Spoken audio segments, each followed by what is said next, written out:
Kita mulai ya sharingnya. Bismillahirrahmanirrahim. Assalamualaikum warahmatullahi wabarakatuh. Alhamdulillahirabbil alamin. Wassalatu wassalamu ala asrafil anbiya'i wal mursalin wa ala alihi wa ashabihi rasulillahi ajmain. Asyhadu an la ilaha illallah wa asyhadu anna Muhammadan abduhu wa rasuluh la nabiyya ba'da ma ba'du. Puji dan syukur kita panjatkan kehadiran Allah Subhanahu wa taala karena Allah lah yang menggerakkan hati kita ya, yang menggerakkan tubuh kita, fisik kita untuk bisa belajar bareng pada malam hari ini ya. Semoga ini menjadi amal kebaikan ya bagi kita semua. Salawat bering salam kita kirimkan kepada junjungan kita yakni Nabi besar Rasulullah Muhammad sallallahu alaihi wasallam. Apapun yang kita pelajari sebenarnya di Akademi Pernikahan ya itu insya Allah mengacu kepada sunnahnya Rasulullah ya, karena orang yang paling baik, yang paling sempurna dalam segala hal ya termasuk berumah tangga ya Rasulullah ya. Jadi Rasulullah kita teladani. Ini sampai jam berapa? Ini nggak lama ya, ini paling sekitar 30 menit ya, 30 atau 45 menit lah gitu ya. Jadi kalau kita mulai 19.45 ya mungkin jam setengah 9 kita udah selesai ya, agar teman-teman yang dari wilayah timur nggak kemalaman juga. Oke. Saya akan share slide-nya ya. Jadi tema kita malam hari ini adalah membersamai pasangan belajar dan bertumbuh. Ini menjawab banyak pertanyaan. Biasanya kalau di webinar-webinar pernikahan, Akademi Pernikahan itu selalu muncul tuh ya, selalu muncul pertanyaan, gimana caranya agar pasangan semangat belajar, semangat ngaji gitu misalnya, atau mungkin berubah jadi lebih baik lagi ya. Nah, di sini teman-teman semua kita akan diskusikan malam hari ini ya. Jadi nanti akan saya share ya beberapa materinya, nanti teman-teman boleh menambahkan di kolom chatnya, atau mungkin nanti boleh bertanya juga. Jadi kita akan perdalam dalam tanya jawab ya. Ini bagi yang mungkin baru join pertama kali ikut webinar saya ya, salam kenal semuanya. Nama saya Agus Aryubowo, akrab disapa Uda Agus gitu ya. Nah, kenapa kok materi ini hadir ya? Karena ini sebenarnya ini kalimat menarik ya, saya suka banget ya. Sebab suamiku bukan malaikat, sebab karena istriku bukan bidadari. Jadi kalau teman-teman yang masih jomblo nih mau nikah gitu ya, maka pahamilah ya bahwa kalian semua ya, bahwa kita semua itu menikah dengan manusia ya, tidak dengan malaikat, tidak dengan bidadari. Nah, yang namanya menikah dengan manusia itu pasti ada kekurangannya, pasti ada kekhilaafannya. Ya, pasti ada hal yang nggak sempurna, pasti ada hal yang menjengkelkan gitu ya, pasti ada hal yang mengesalkan dan seterusnya. Ya, jadi dari awal ya kita mesti punya kesadaran ini dulu. Ini sering saya sampaikan ya kepada yang mau nikah atau bahkan yang sudah menikah ya di awal-awal pertama pernikahan. Itu sering kejadian kayak nyesal gitu, kok pasangan saya kayak gini gitu. Itu biasanya karena sebelum menikah punya ekspektasi yang tinggi. Ya, bagi wanita mungkin menikah itu yang ada di bayangan adalah nanti kalau sudah menikah, wah seru ya, kemana-mana nanti ada yang nemanin gitu ya, ada yang gombalin gitu ya, ada yang ngasih bunga, ngasih coklat, pacaran halal lah pokoknya gitu ya, seru ya. Bagi yang laki-laki mungkin kebayangnya ya nanti setelah menikah, wah ada yang bikinin kopi gitu ya, ada yang apa namanya nyiapin makanan, pokoknya ada yang layani lah ya, asik banget ya kebayangnya. Ya, tapi setelah menikah bisa jadi itu yang dibayangkan terwujud ya, sesuai dengan dibayangkan, tapi bisa juga yang terjadi realitanya adalah tidak sesuai dengan apa yang menjadi ekspektasi teman-teman semua. Ya. Kadang berharap ya setelah menikah nanti suami jadi imam. Wah, jadi imam qiyamul lail ya. Jadi sepertiga malam bangun bareng, wah laki-lakinya jadi imam. Ya, kebayangnya. Ternyata ya realitanya setelah menikah jangankan buat qiyamul lail ya. Bangun subuh aja suaminya telat gitu misalnya gitu ya. Setelah menikah kebayang setelah menikah nih nanti diajarin sama suami ngaji bareng gitu ya. Jangankan mau diajari ngaji, ternyata suaminya aja baca Quran masih terbata-bata. Ya, nah ini mungkin dialami ya oleh teman-teman yang udah menikah juga ya, ketika realita yang terjadi tidak sesuai dengan ekspektasi. Ya, bagi yang belum menikah ya pilih ya calon yang terbaik ya. Makanya di kelas belajar ta'aruf itu selalu kita wanti-wanti ya, pilih pasangan hidup yang terbaik lah ya. Yang terbaik agar apa? Agar tidak muncul kekecewaan atau mungkin setidaknya mengurangi potensi kekecewaan, mengurangi potensi penyesalan gitu ya. Jadi memilih pasangan ya bukan berarti milih yang sempurna, enggak ya. Memilih pasangan yang pasangan tersebut memiliki kekurangan dan teman-teman semua bisa menerima kekurangan tersebut. Teman-teman bisa berdamai, memaklumi kekurangan tersebut dan bisa bersabar.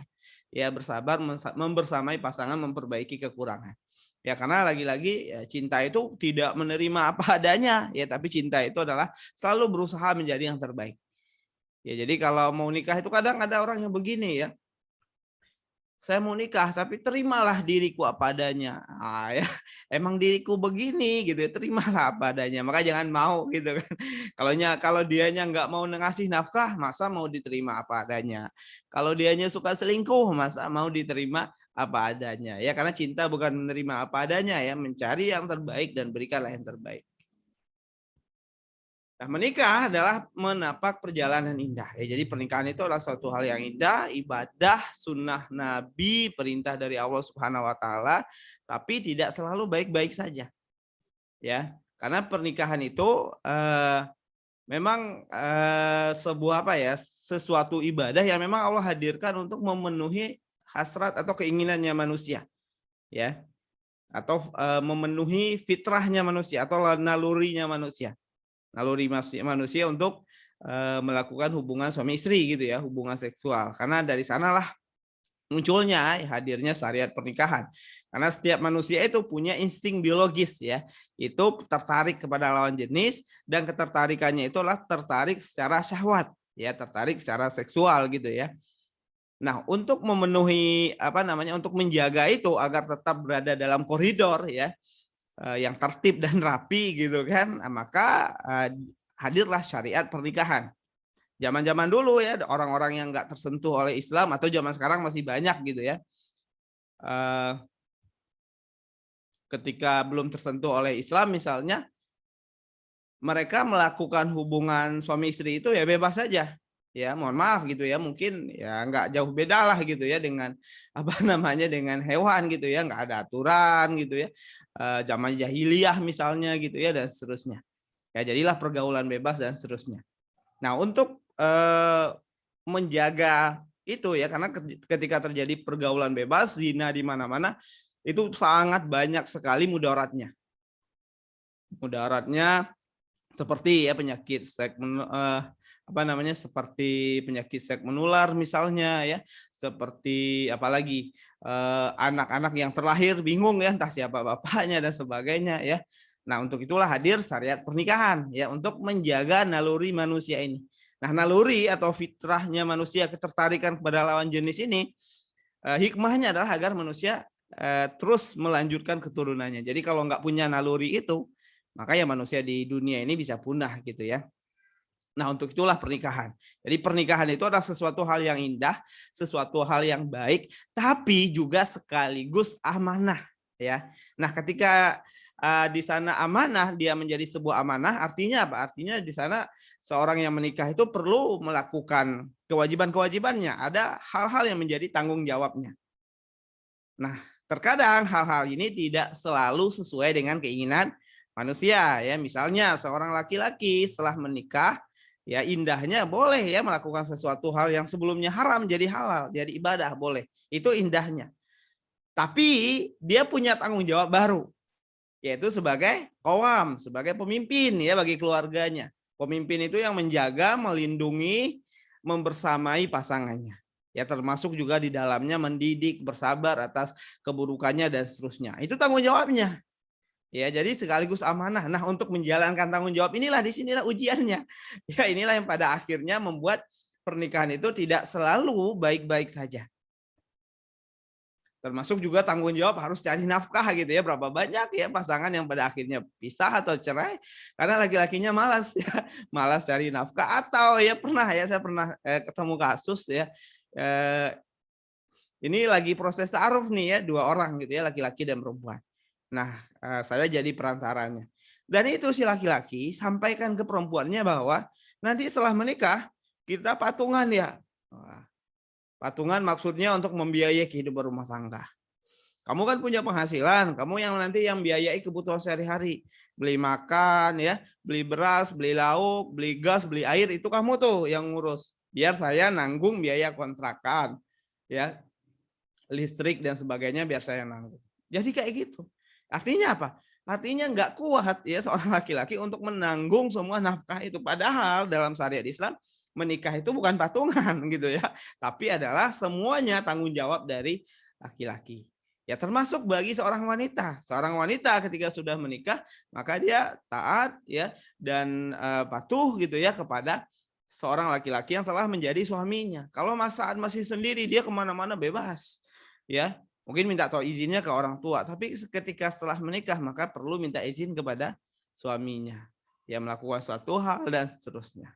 Jadi menikah itu adalah suatu hal yang unik ya. Jadi ada indahnya. Tapi Allah nggak mau ya biarkan ini sebagai suatu yang indah aja.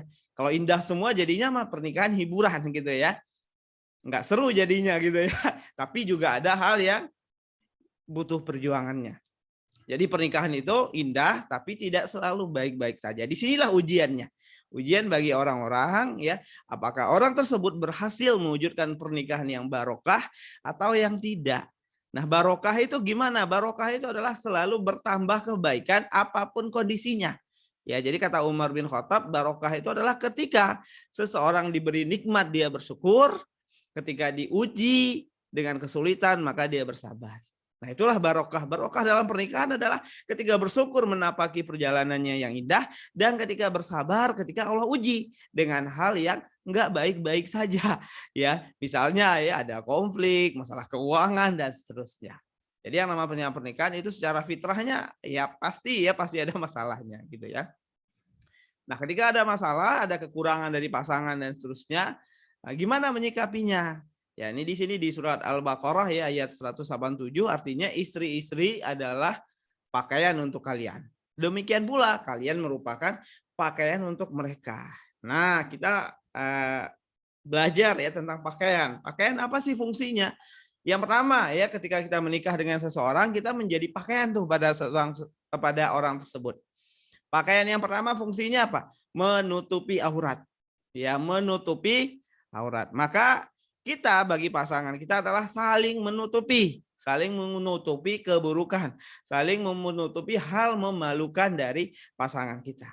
Ya, jadi yang suami ya menjaga segala aib-aib, segala keburukan dari istrinya. Begitu juga istri menjaga keburukan, aib-aib dan segalanya dari suaminya. Nah, fungsi pakaian yang kedua adalah sebagai pelindung. Ya, melindungi dari panas kalau kita pakai baju ya, misalnya kayak saya pakai sweater ya.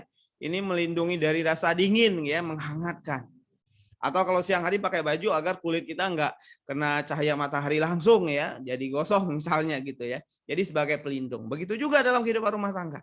Ya, suami adalah pelindung bagi istrinya dan istrinya juga pelindung bagi suaminya. Lalu apa lagi? Sebagai penghias, memperindah, mempercantik. Ya, jadi artinya selain untuk menutupi kekurangan, selain juga untuk saling melindungi, kita dengan pasangan suami istri itu adalah saling memperindah. Ya, kita bagaimana berusaha pasangan kita itu terlihat indah. Ya, begitu juga pasangan berusaha agar kita terlihat indah. Terlihat indah di hadapan keluarganya, di hadapan teman-temannya dan seterusnya. Ya, ini adalah tentang pakaian ya. Artinya di bagian ini kita belajar dari ayat ini bahwa apapun kekurangan pasangan kita, ya kita terima, lalu kita tutupi, kita jaga. Lalu kita perindah, ya perbaiki dan seterusnya. Ini sebuah hadis menarik juga ya untuk para laki-laki. Nah, janganlah seorang laki-laki beriman membenci seorang perempuan beriman. Kalaulah ada sikap yang ia tidak sukai dari perempuan tersebut. Mesti ada pula sikap lain dari perempuan tersebut yang ia sukai. Kita menikah dengan manusia ya, tadi kita bahas ya, kita menikah dengan manusia bukan bidadari ya, yang wanita bukan dengan malaikat, maka pasti ada kekurangan. Bagaimana menyikapi kekurangan dari pasangan? Ya ternyata kata Rasulullah dalam setiap kekurangan pasangan itu mestinya itu ada kebaikannya. Jadi fokus kepada kebaikan dari pasangan, ya. Kalau kita ngelihat hanya kekurangan pasangan, kekurangan dan seterusnya, yang ada apa? Ngeluh. Wah, udah suami saya sholat subuhnya malas gitu ya, telat gitu ya. Tapi coba dilihat kelebihannya, kebaikannya. Alhamdulillah suami saya masih sholat subuh ya, meskipun jam 6 misalnya gitu ya. Udah suami saya malas sholatnya ke masjid gitu ya, sholatnya di rumah doang gitu ya. Alhamdulillah suami saya masih sholat ya 5 waktu sehari semalam meskipun belum ke masjid. Itu cara melihat kebaikan-kebaikan dari pasangan. Kenapa? Karena ternyata ya baik atau buruk itu lebih kepada persepsi-persepsi kita ya. Kecuali ya, ini perlu saya garis bawahi ya, kecuali untuk kesalahan-kesalahan yang mungkin sudah bertentangan dengan syariat. Misalnya suami selingkuh, selingkuhnya sampai zina, itu kan udah jelas ya bertentangan dengan syariat. Atau istri selingkuh, selingkuhnya sampai zina juga misalnya, itu udah jelas ya bertentangan dengan syariat. Dan hal-hal yang seperti itu yang udah jelas melanggar batas aturan main ya. Jadi kalau ibaratnya lapangan itu udah keluar dari garis batas gitu ya. Makanya kan itu ada penyelesaiannya ya. Melibatkan wali, melibatkan hakim, gugat cerai dan seterusnya. Tapi selama masih dalam arena permainan, masih dalam arena batas permainan, pasangan punya kekurangan, pasangan nyebelin, ngeselin dan sebagainya, maka di saat itu lihat kebaikan-kebaikannya. Nah, itu akan membuat lebih mudah untuk menerima pasangan, gitu ya. Nah, ini untuk para laki-laki ya, karena ayat-ayat di Al-Quran ini ternyata banyak banget ayat-ayat pernikahan itu untuk para laki-laki. Ya, artinya apa? Artinya ya yang diminta untuk bertanggung jawab atas pernikahan itu ya laki-laki. Ya, karena dia sebagai kawamnya, sebagai pemimpinnya, sebagai imamnya gitu ya. Dan bagi wanita, ya bagi wanita adalah bagi yang masih jomblo gitu ya. Ini bagi yang masih jomblo ya. Pilihlah laki-laki yang memang siap, pantas dan layak untuk menjadi kawammu, ya untuk menjadi imammu, gitu ya, agar dia paham nih ya hal-hal yang seperti ini, gitu ya. Ini misalnya di surat An-Nisa ayat 19, dan pergaulilah mereka secara patut. Kemudian bila kamu tidak menyukai mereka, maka bersabarlah karena mungkin kamu tidak menyukai sesuatu padahal Allah menjadikan padanya kebaikan yang banyak. Lagi-lagi disuruh sama Allah, ya bisa jadi dalam dirinya banyak kebaikan.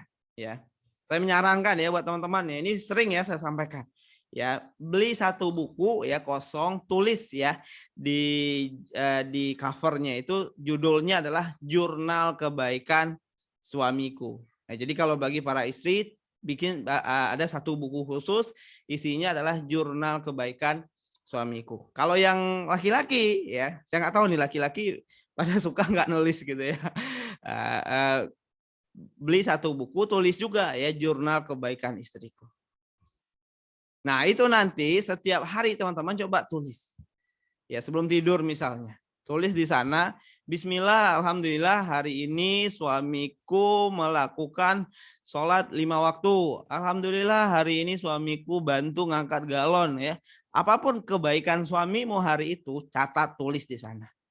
Cara paling mudah mencintai, cara paling mudah untuk menerima ikhlas terhadap pasangan adalah dengan melihat kebaikan-kebaikannya, fokus kepada kebaikan-kebaikannya. Ya, cara paling mudah juga untuk kesel sama pasangan, ya, fokus pada kekurangannya dan besarkan kekurangannya itu, lupakan segala kebaikannya. Kesel tuh sama pasangan. Ya. Misalnya nih pasangan lupa ya beliin mie ayam satu kali ya sore pulang kerja misalnya. Istrinya minta, "Mas beliin mie ayam dong." Oke, kata suaminya. Ternyata suaminya kelupaan. Pas nyampe rumah istrinya ngambek, "Mas kamu nggak sayang sama aku, kamu nggak peduli sama aku." Nah itu kan ngelihat satu kekurangan dan melupakan ya, seolah-olah melupakan kelebihan-kelebihan lainnya gitu ya. Teman-teman kalau ada pertanyaan silakan ya, biar saya nggak ngoceh sendiri.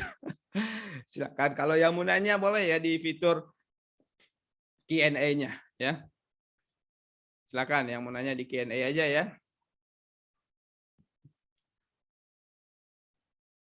Nah, ini bagaimana membersamai pasangan belajar dan bertumbuh bersama. Tadi kita udah kasih ya tahu, kita belajar ayat-ayatnya, pasangan sebagai perhiasan dan seterusnya.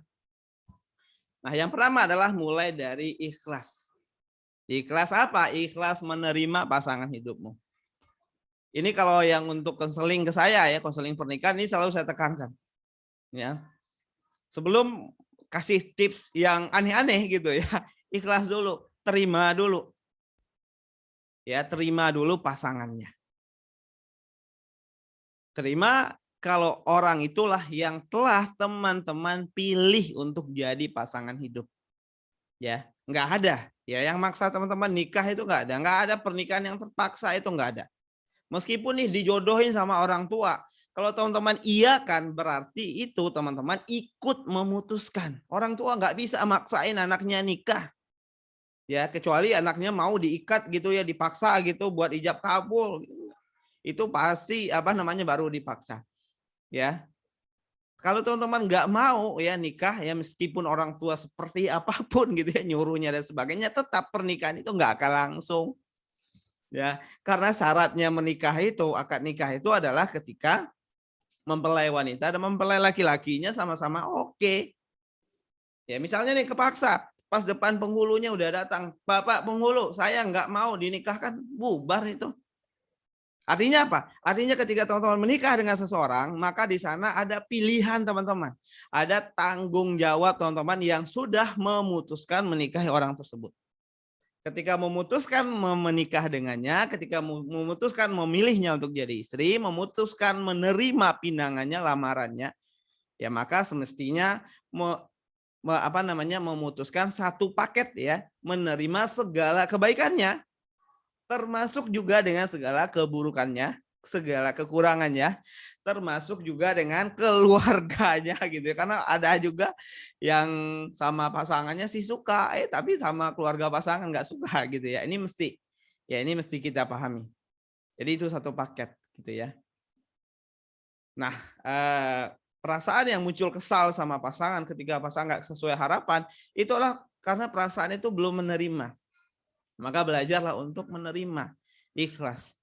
Bismillah, ya Allah, aku ikhlas, aku ridho Mas Budi sebagai suamiku ya, meskipun ya masih banyak kekurangannya gitu ya, masih suka chat dengan lawan jenis dan seterusnya. Ya, belajar untuk ikhlas ya. Ini hal pertama dulu. Karena kalau menerimanya belum gitu, itu akan sulit tuh yang lain. Ya, jadi memutuskan menerima dulu. Ya setidaknya mau memutuskan bismillah, ini istriku, begini sikapnya, pribadinya, bla bla bla, maka aku memutuskan untuk menerimanya dan memutuskan untuk membersamainya. Ya, pelan-pelan, perlahan untuk menjadi orang yang terbaik. Ya banyak kisah kok ya, banyak kejadian ya. Seorang istri ya membersamai pasangan untuk belajar bertumbuh bersama menjadi baik itu banyak ya, banyak. Salah satu yang populer ya mungkin kisahnya almarhum UJ ya, Ustadz Jeffrey Bukhari ya, Al-Bukhari ya. Itu beliau kan saat awal-awal pernikahan kan ada masalah ya dan sebagainya lah gitu ya. Tapi Allah karuniakan ya Umi Pipik istri yang sabar, mendampingi, membersamai, akhirnya jadi dai ya. Nah, lalu apa lagi yang perlu dilakukan? Yang pertama kan nerima. Ya, yang kedua adalah mulai perubahan dan perbaikan itu dari diri sendiri. Jadi sebelum menuntut pasangan, Mas, kamu itu harus begini-begini loh. Mas, suami yang ideal itu seperti ini loh. Kamu itu harus gini-gini. Ya, ke diri kita aja dulu. Ya, ke diri kita aja dulu.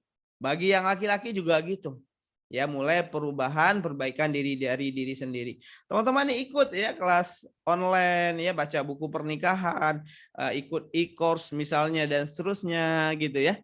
Atau ikut kajian, ikut majelis ilmu. Wah, dapat ilmu, dipraktekin ya. Jangan kayak kebanyakan pasangan lain ya. Kalau pasangan lain apa? Dapat ilmu yang kebayang di kepalanya adalah harusnya nih suamiku ngelakuin ini. Harusnya nih istriku dengar, harusnya nih suamiku dengar nih. Jadi yang dia harapkan mendengar adalah pasangannya. Yang dia harapkan berubah adalah pasangannya. Ya, tapi dirinya sendiri enggan, malu ya. Bukan malu ya, malas untuk melakukan perubahan. Ya, jadi di awal ambil tanggung jawab, mulai perubahan dan perbaikan dari diri sendiri. Ya. Tunjukkan ya kepada pasangan itu, teman-teman ikut kelas online, belajar ilmu pernikahan berubah, tunjukkan dengan perubahan sikap, tunjukkan dengan perubahan perilaku kepada pasangan. Sehingga pasangan itu ngerasain, oh jadi kamu baca buku pernikahan, jadi kamu ikut kajian, jadi perubahannya seperti ini gitu ya. Jangan sampai pasangan itu malah ngerasa ya, ketika dia punya istri atau ketika dia punya suami itu rajin belajar jadinya sok tahu atau sok menggurui pasangan. Ya, yang ada apa? Yang ada pasangannya makin kesal. Setiap habis pulang kajian yang ada kerjaannya menasihati ya. Harusnya Mas gini loh. Tadi kata ustadznya Mas gini gini gini loh. Jadi suami itu gini gini gini dan seterusnya misalnya. Ya, yang ada apa? Kesal. Ya, besok-besok boleh nggak ya sama dia ikut kajian? Ya, bisa jadi dilarang. Itu banyak kejadian. Ya, banyak kejadian yang seperti itu. Jadi suaminya ngelarang, oh nggak usah lah. Ya, yang ada kamu habis ikut kajian malah ngomelin saya gitu kan. Jadi pulang ikut kajian, pulang belajar, ya praktekin dulu aja. Ya tunjukkan ke pasangan, Mas, aku ini ikut belajar ilmu pernikahan. Nih aku berusaha nih untuk berubah. Nih rasain gitu ya. Jadi teman-teman semua nih ibaratnya belajar masak ya, les masak, maka buktikan dengan memberikan hidangan yang lezat. Ya, jadi nggak perlu kasih tahu, wah kalau masak itu resepnya gini loh Mas, bla bla bla bla. Nggak perlu, nanti aja ya. Cukup kasih dia makanan yang lezat. Sehingga itu pasangan rasain, wah ternyata istriku berubah ya. Masya Allah gitu kan. Nah, ketika dia udah sampai di titik itu, maka insya Allah ya pelan-pelan dia pun akan tersadar. Ya, dia akan terinspirasi juga untuk melakukan perubahan ya. Nah, lalu ya selanjutnya kayak yang tadi ya, fokus pada kebaikan pasangan, syukuri ya, agar lebih bisa menerima dan seterusnya. Nah, yang terakhir, yang namanya belajar itu butuh proses ya. Ini ayah bunda yang punya anak pasti ngerasain lah gitu ya, bagaimana seorang anak dari bayi untuk belajar jalan. Yang awalnya berdiri, jatuh gitu kan, berdiri jatuh lagi gitu ya, jalan 2 langkah jatuh gitu ya. Sampai bisa jalan tapi ditatah, dipegangin. Kalau dilepas jatuh. Sampai pada akhirnya bisa jalan. Jalannya masih pelan. Ya, lambat laun lama-lama bisa lari. Ya, tapi larinya juga makin masih pelan lah gitu ya. Lambat laun dia makin besar, dia bertumbuh, akhirnya apa? Jalan cepat aman, lari pun jadi aman. Nah, pasangan pun juga seperti itu. Ya, jadi kalau kita mendampingi pasangan berubah dalam satu hal, ya, dalam satu isu atau dalam satu masalah, gitu ya. Saya nggak tahu teman-teman semua melihat dalam diri pasangannya berapa banyak hal yang perlu diubah, gitu ya.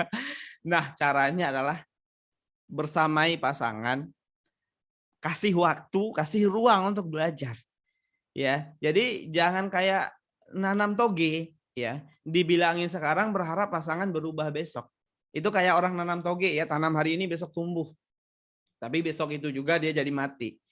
Ya. Nah, sementara proses belajar itu kayak nanam bambu Cina. Ya, nanam bambu Cina itu di tahun pertama 1 sampai 5 tahun pertama itu pertumbuhannya sedikit sekali. Perubahannya sedikit sekali. Tapi setelah 5 tahun, wah, ya, dia cepat tuh ya pertumbuhannya, jadi tiba-tiba udah tinggi aja. Nah, kayak gitu juga membersamai pasangan. Ya anggap aja lagi natah anak kecil. Ya, lagi mendampingi anak kecil. Ya pelan-pelan.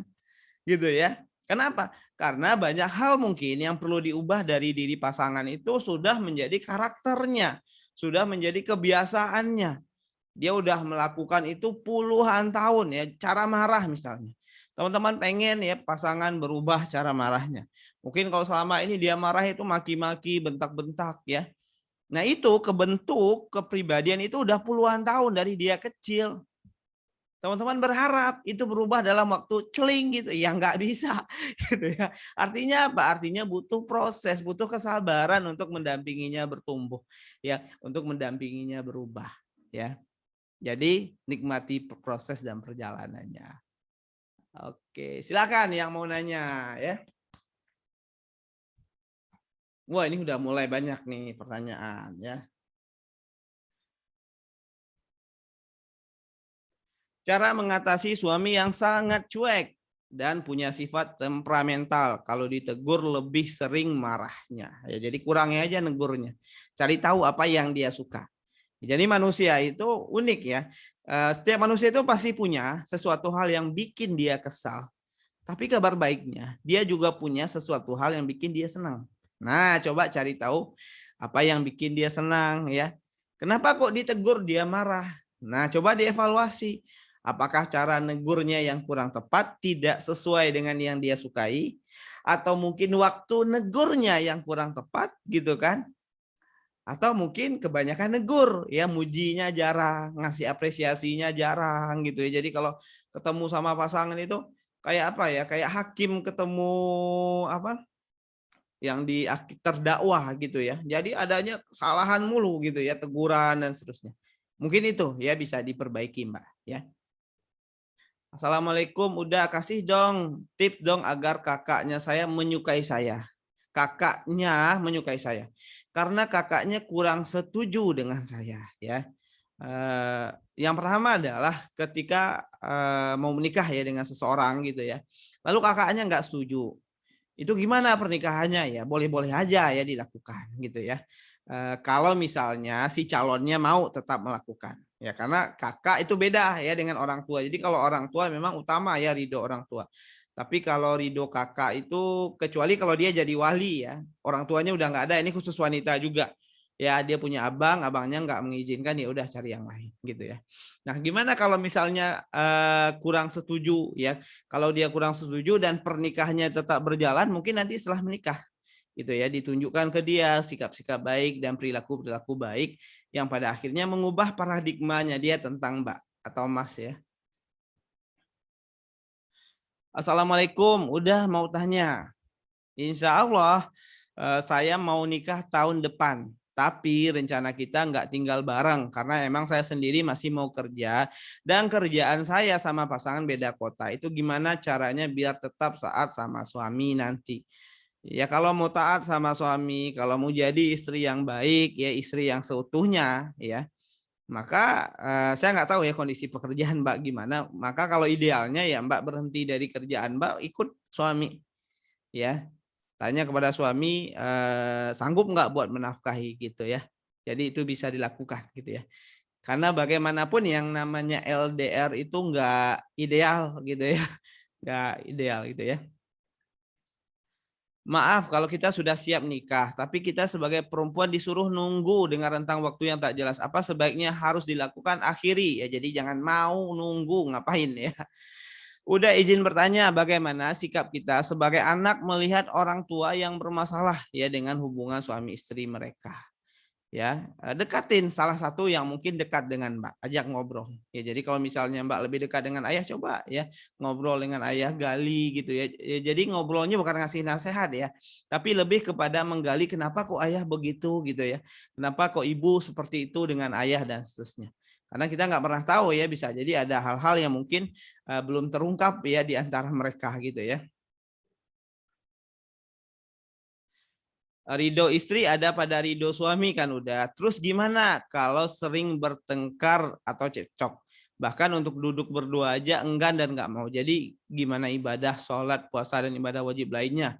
Tetap berpahala, diterima atau tidak? Ya, jadi kalau misalnya tetap cekcok, tetap bertengkar, maka diperbaiki. Ya diperbaiki hubungannya agar menjadi lebih baik. Gimana agar nggak bertengkar? Gimana agar nggak cekcok? Ada satu dulu yang mundur. Ya, kenapa kok hubungan suami istri selalu bertengkar? Karena dua-duanya nyerang. Suaminya nyerang, istrinya juga nyerang. Ya, suami bilang A, istri nggak mau kalah juga, bilangnya B yang benar. Itu yang bikin pertengkaran nggak selesai. Ya, agar pertengkarannya selesai gimana? Ada satu orang yang waras duluan ya. Saya ngomongnya waras duluan ya, yang sadar duluan. Mundur. Ya, mundur duluan udah ngalah aja dulu. Gitu ya. Jadi itu yang perlu dilakukan ya. Jadi kalau sama-sama maju terus, ya nggak selesai-selesai ya permasalahannya. Udah izin tanya, apakah harus ada silabus belajar dalam kehidupan rumah tangga atau sejalannya saat membersamai itu? Ya kalau ada silabusnya bagus, kalau tidak ada ya membersamai sambil berjalan juga boleh gitu ya. Misalnya kayak saya dengan istri ya sambil berjalan aja sih sebenarnya ya. Sesederhana mungkin kalau istri saya sampai saat ini itu di DM Instagram saya itu isinya kebanyak artikel ya. Jadi kalau istri saya nemu tuh ya misalnya artikel tentang pengasuhan anak, wah share ke saya juga gitu ya. Nemu nih ilmu, kasih gitu kan. Ada jadwal apa kajian atau apa saling berbagi. Ya, itu bisa dilakukan ya seiring berjalannya waktu ya. Pasangan bilang mau berproses, tapi nggak kelihatan progresnya. Bagaimana dah? Bersabar. Ya tadi kita udah bahas ya. Kalau yang namanya proses itu nggak instan, ya. Jadi nggak kayak nanam toge, tanam hari ini, wah besok kelihatan progresnya. Karena progresnya itu bisa jadi nggak langsung kelihatan. Ya dia punya niat aja itu udah progres. Saya mau berproses jadi lebih baik itu aja udah progres. Apresiasi yang itu. Jadi sekecil apapun perubahan yang dia lakukan apresiasi. Kasih dukungan. Sama kayak anak kecil, apakah anak kecil bayi gitu kan berdiri langsung bisa lari? Enggak. Ya. Progresnya kecil sekali kan. Awalnya dari ngerangkak dulu gitu kan. Habis itu belajar berdiri, udah diajarin gini dong nak cara jalan itu, dia jatuh lagi. Kalau kita kesal sama anak tuh anak nggak bisa jalan nih, bisa jadi malah dicubitin yang ada gitu ya. Tapi kan kita memahaminya, kita memakluminya. Oh dia masih kecil, dia masih belajar soal hal ini. Begitu juga dengan pasangan kita, ya. Bisa jadi ada orang itu dia masih baru belajar ya sama kayak bayi belajar jalan. Ya maka di sana perlu yang namanya apa? Kesabarannya, gitu ya.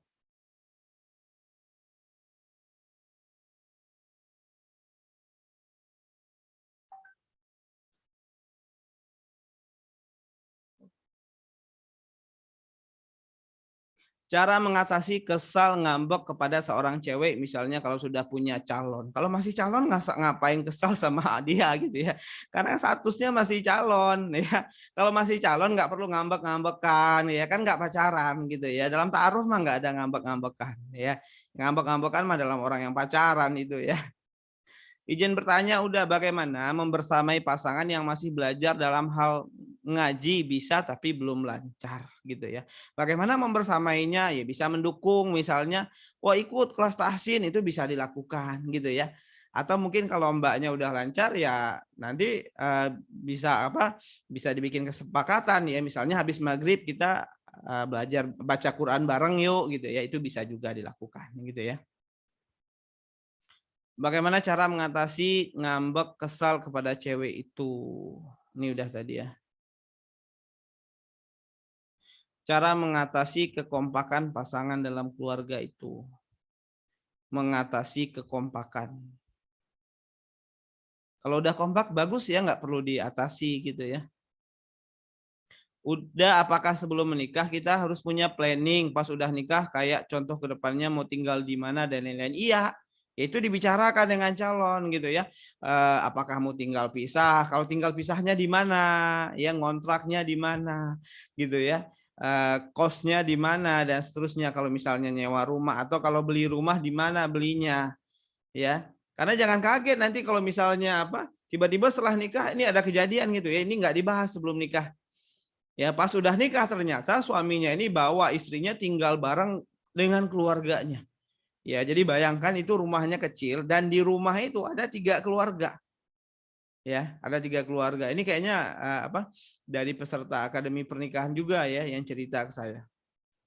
Jadi tinggal bareng satu keluarga di di satu rumah ya di keluarga itu ada 3 keluarga.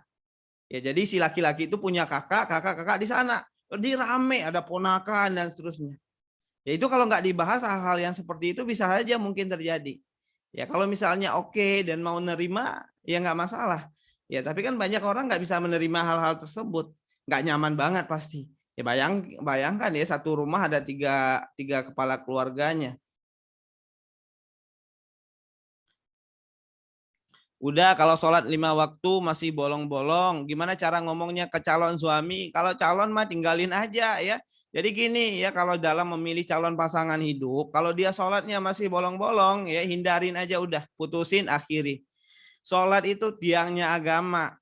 Ya, jadi kalau milih pasangan hidup ya, hal yang jangan sampai ditawar-tawar adalah sholatnya. Itu adalah standar paling minimal seorang muslim. Ya, jadi kalau dia masih bolong sholatnya nggak ada apa namanya, udah cari yang lain aja. Ya paling minimal sholatnya udah benar. Ya, karena dia akan jadi imam nanti. Ya karena dia akan jadi pemimpin dan seterusnya lah gitu ya. Hal-hal yang lain, kekurangan yang lain mungkin masih bisa ya diterima. Tapi kalau sholat saran saya jadikan sebagai standar paling minimal ya. Standar minimal Islam itu apa sih ya? Sholat gitu ya. Jadi kalau orang yang udah ninggalin sholat ya itu ibaratnya rumah nggak ada tiangnya. Itu kewajiban seorang muslim lah gitu ya. Jadi itu sudah menjadi standar lah ya. Jangan ditawar lagi ya kalau udah sholat ya. Bagaimana cara menasihati suami yang suka gengsi? Kalau bekerja pilih-pilih, kerja yang sepertinya tidak prestis, dia gengsi. Padahal kondisi ekonomi kami masih butuh banyak biaya, terutama biaya pendidikan anak-anak gitu ya. Coba ya diskusi ya, mungkin di awal-awal mungkin lakukan dulu ya hal yang disenangi suami, disukai suami, suami nyaman dulu dengan bunda gitu ya. Nanti kalau udah nyaman coba diajak diskusi. Coba digali kenapa sih kok dia nggak mau gitu ya. Karena bisa jadi ada alasan-alasan lain gitu ya. Lalu diajak diskusi aja kalau kamu nggak mau kira-kira solusinya gimana nih buat anak-anak gitu ya. Jadi nggak maksa dia juga untuk mengerjakan semua hal, tapi diarahkan, diajak dia untuk nemuin solusinya. Jadi begitu. Ya mudah-mudahan bisa ya dan nanti ketemu jalan keluarnya.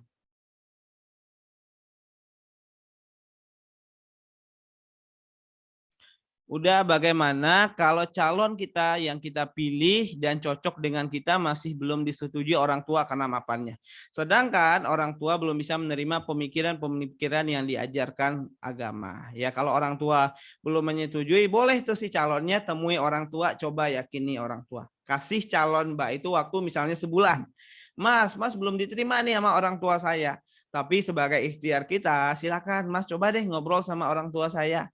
Ya coba yakinkan beliau ya. Kalau misalnya dalam waktu sebulan diterima kita menikah, tapi kalau enggak ya mohon maaf kita akhiri. Ya jadi begitu ya. Agar tidak kelamaan ya dalam ketidakjelasan ya.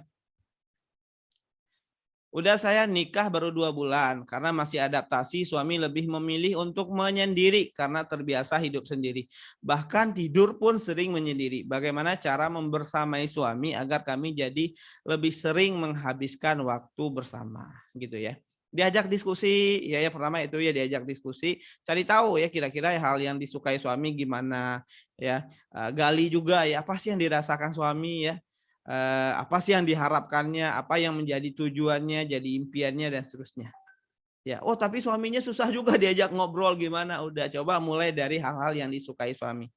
Ya. Kadang kita mau ngobrolin sesuatu nih ya sama seseorang ke topik utamanya itu susah ya udah kita pakai dulu topik-topik yang dia sukai. Misalnya dia suka bola ya udah ngobrolnya dari bola dulu. Ya. Jadi gitu ya. Ustadz, bagaimana menghadapi suami yang lebih empati dengan sepupu perempuannya atau orang lain? Dan hal itu membuat saya cemburu karena kami baru awal-awal menikah ya masa pengenalan. Yang pertama adalah kalau perempuan itu ya selama dia bukan mahramnya gitu ya, artinya masih ada ikatan darah ya.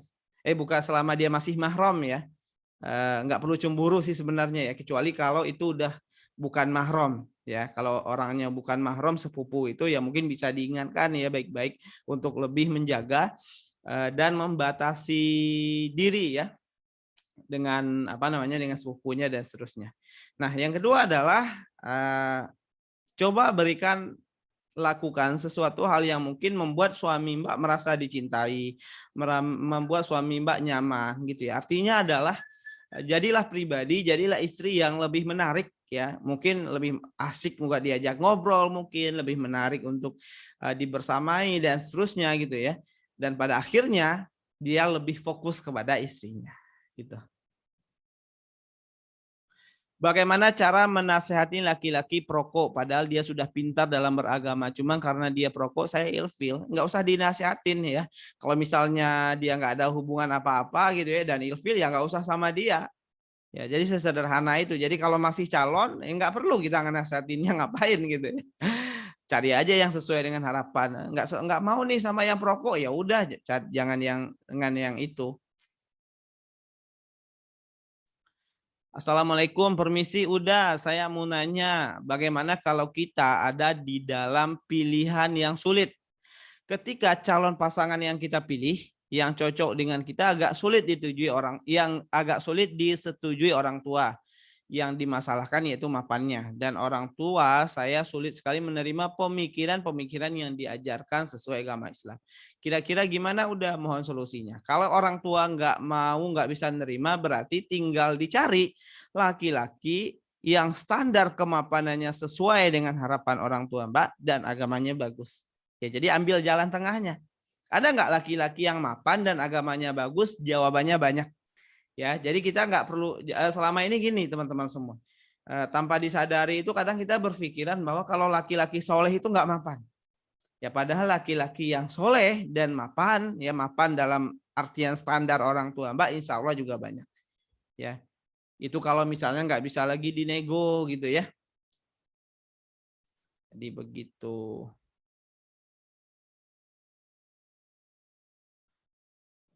Oke.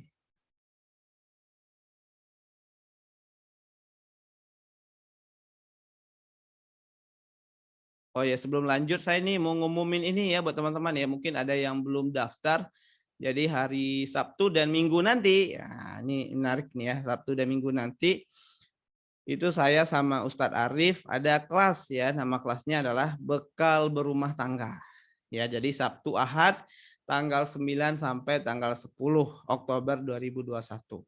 Jamnya jam berapa? Jam 9 sampai selesai hari Sabtu, dan hari Ahadnya juga jam 9 sampai selesai.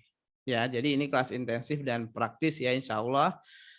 Kalau saya berhalangan gimana? Udah Agus, insya Allah ada rekamannya. Nah, apa aja yang dipelajari? Ya, yang pertama adalah visi misi pernikahan, pentingnya merancang visi misi pernikahan ya, khususnya bagi yang udah nikah tapi belum punya misalnya, atau yang mau nikah tapi belum punya.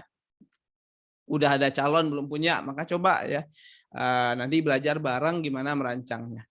Menjadi pasangan suami istri pembelajar ya, saling mengenali bahasa cinta pasangan. Jadi kalau kita tahu bahasa cinta pasangan, insya Allah lebih mudah untuk mencintai dan membuat pasangan merasa dicintai. Ya, bagaimana menerima dan berdamai dengan ketidaksempurnaan pasangan, mengenali tombol ajaib yang bisa. Nah, ini seru nih ya, menginspirasi dan menggerakkan pasangan. Ya, bagaimana sih mempengaruhi pasangan? Insya Allah kita belajari juga nanti. Nah, ini kelas berbayar. Jadi kelas berbayar ini normalnya 150 gitu ya.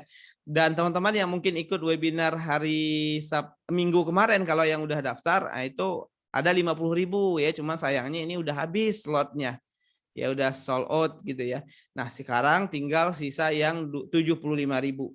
75.000 ini teman-teman boleh ikut berdua ya. Syaratnya adalah dengan calon atau dengan pasangannya. Jadi bukan dengan teman ya, tapi dengan calon atau dengan pasangan suami atau istrinya. Ya. Nah, bagi kawan-kawan yang mau mendaftar ya silakan, linknya saya bagikan di chat ya.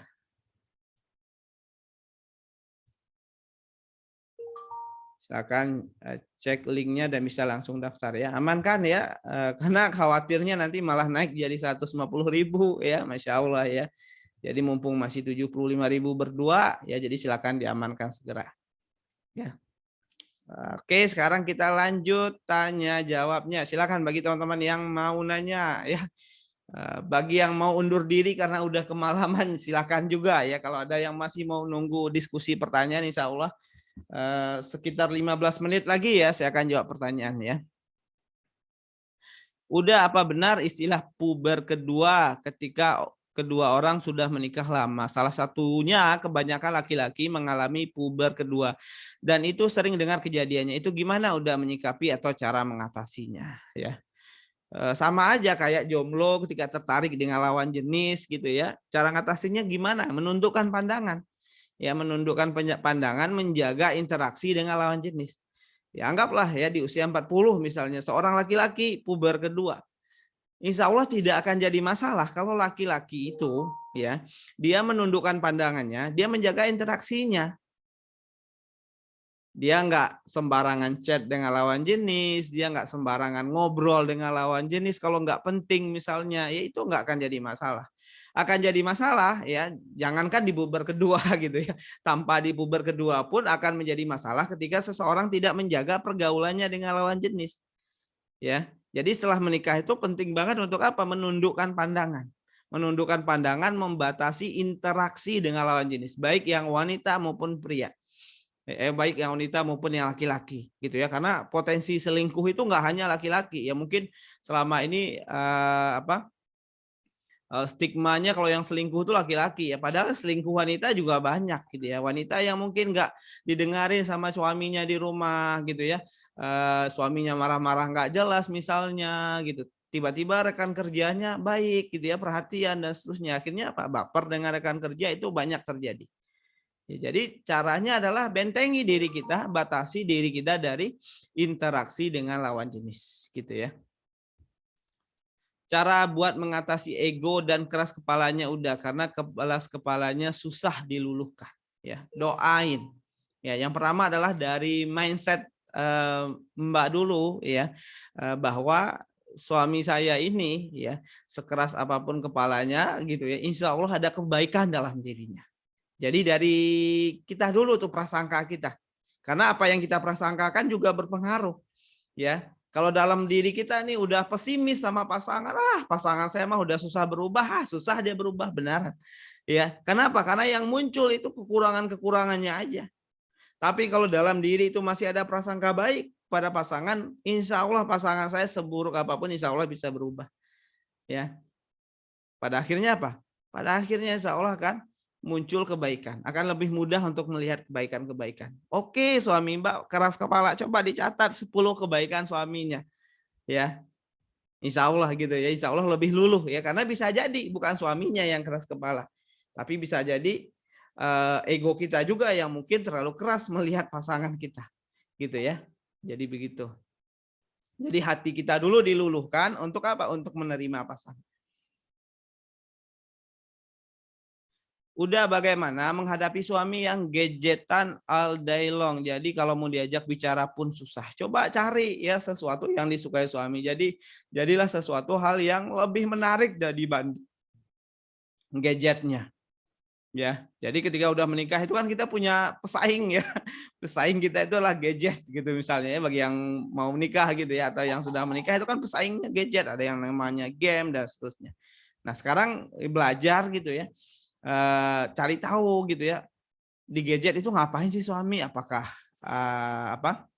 apakah main game ya, apakah stalking, mohon maaf ya, mungkin wanita atau apa, coba dicari tahu, digali ya. Nah, kenapa melakukan hal tersebut, dan evaluasi juga ya, kenapa kok suami nggak begitu menarik ya dengan saya misalnya. Bisa jadi ya, saya nggak tahu ya kondisinya, bisa jadi misalnya dalam hal berpakaian di rumah misalnya. Karena emang ada gitu ya beberapa wanita kalau keluar rumah itu cakep ya, cantik ya, make up-an ya, pakai wewangian, bajunya bagus dan sebagainya. Ya, tapi kalau di rumah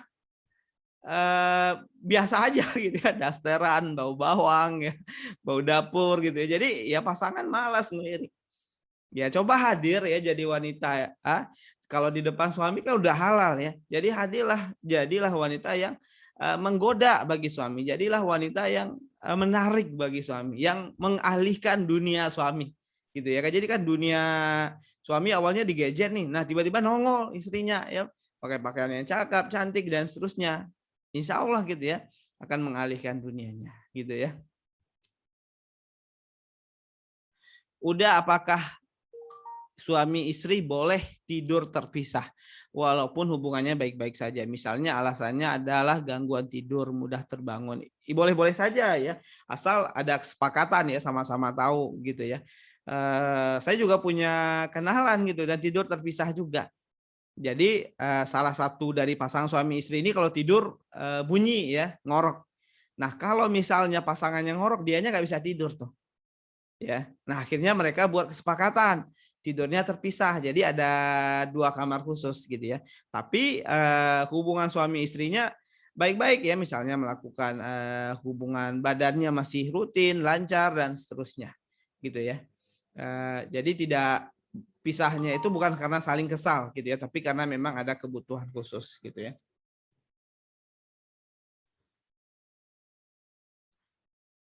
Udah, kalau mahar kan terserah pihak perempuan. Kalau dari pihak perempuan udah nyerahin ke calon suaminya, itu angka nominal maharnya enggak.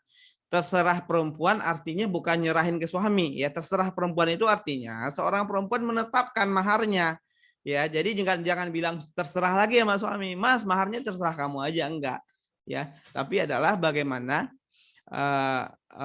ketika menikah itu seorang suami seorang wanita gitu ya menetapkan ya, misalnya adalah maharnya seperangkat alat sholat dan seterusnya.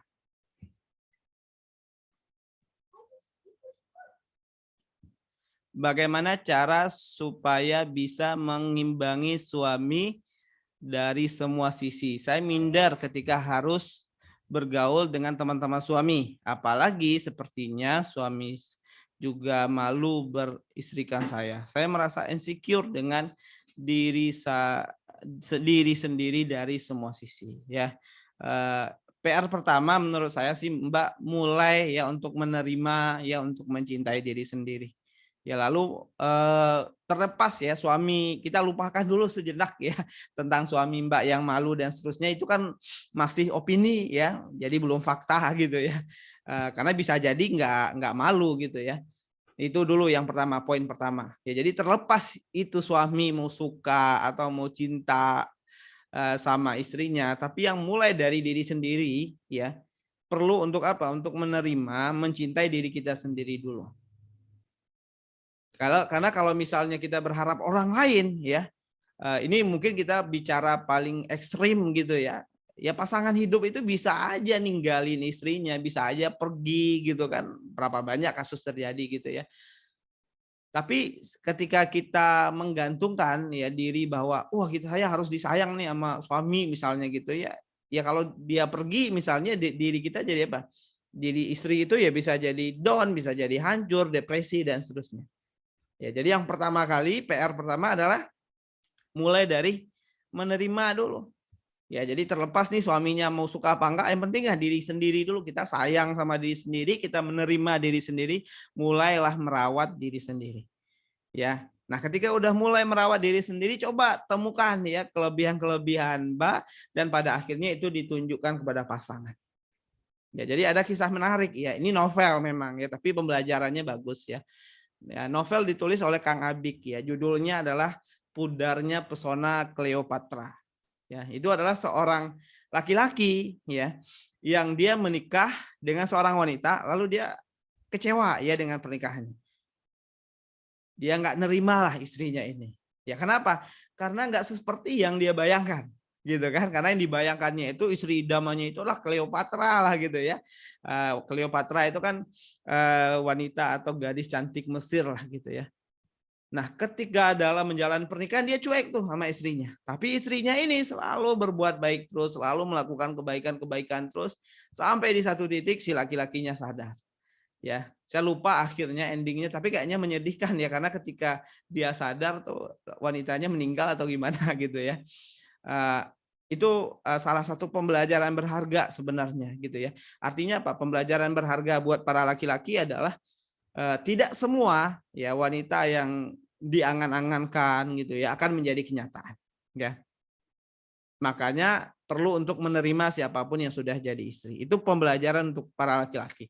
Untuk para wanita, pembelajarannya adalah ya seperti apapun ya perlakuan suami kepada teman-teman, ya udah berbakti aja, jalanin aja tugasnya ya. Karena yang membalas kebaikan itu kan bukan suami, tapi adalah Allah Subhanahu wa taala gitu ya.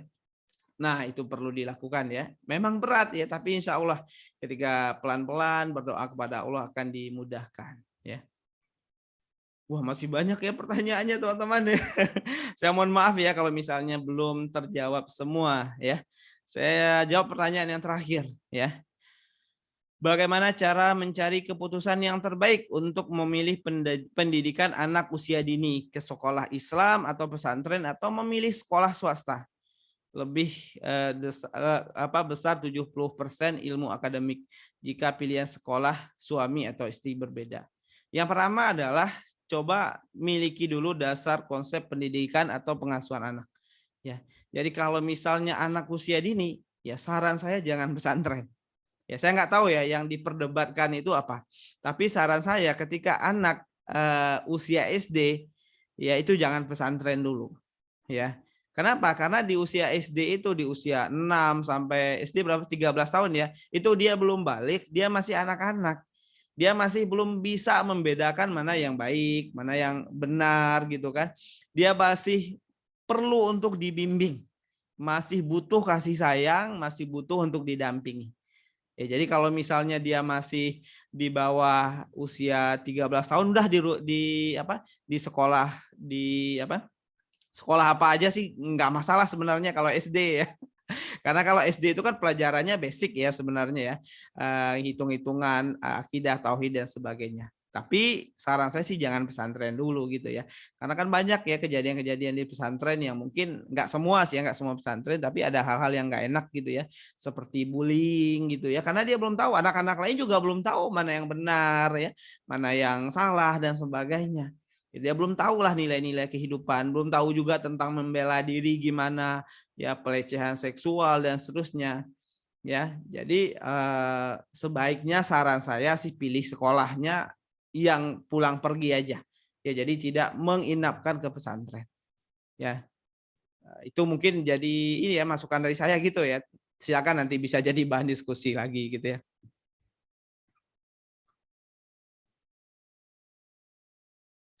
Udah jika perempuan stalking sosmednya calon dan ditemui calonnya itu suka nge-like dan komen foto-foto perempuan. Tanggapan udah gimana? Apakah baiknya lanjut atau stop? Gimana ya?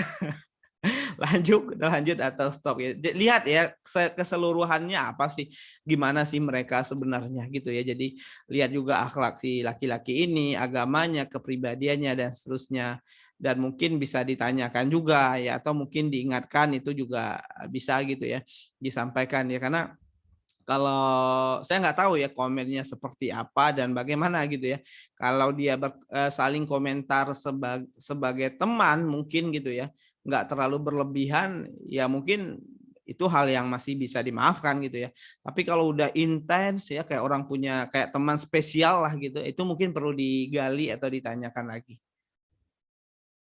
Jadi begitu ya teman-teman semua. Mohon maaf ya kalau misalnya semua pertanyaannya belum terjawab ya. Silakan yang mau daftar kelas ini silakan ya, boleh ya. Nah, teman-teman boleh daftar, linknya ada di chat ya. Mungkin itu aja dari saya teman-teman semua. Terima kasih. Wabillahi taufik wal hidayah. Assalamualaikum warahmatullahi wabarakatuh.